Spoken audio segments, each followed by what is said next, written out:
A new smile can change the way a person's appearance is and truly change their life. Here's a person with a tooth that was loose on number 10, the lateral. You can see how it was replaced with this beautiful smile.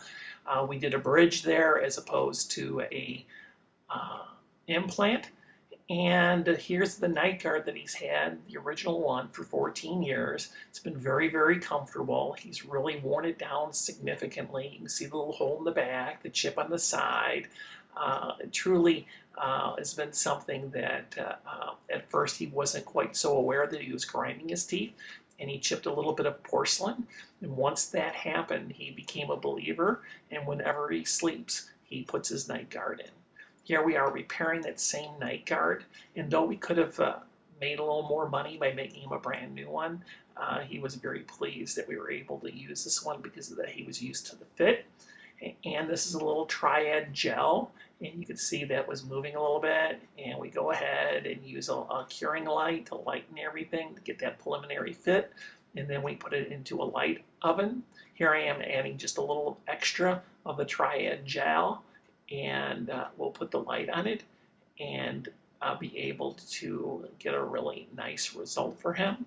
And this sort of night guard I find typically lasts over 10 years. I have many patients where they've had a night guard for over 30 years.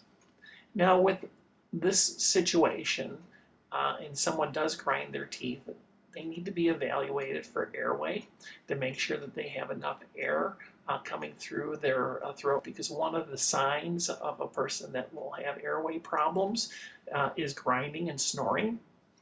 And so in his particular case, he had enough room and really nothing needed to be done. That's a whole different form of diagnosis. But I would encourage everybody that if they do have patients that grind their teeth, that they should have that evaluated. Here's the night guard after it's been repaired. We'll see him as he grinds on it to make sure that the proper function is there. And 14 years later, he's a very, very happy person. And here's his smile. And yes, there's been some adjustments, but he has been very, very happy compared from where he started.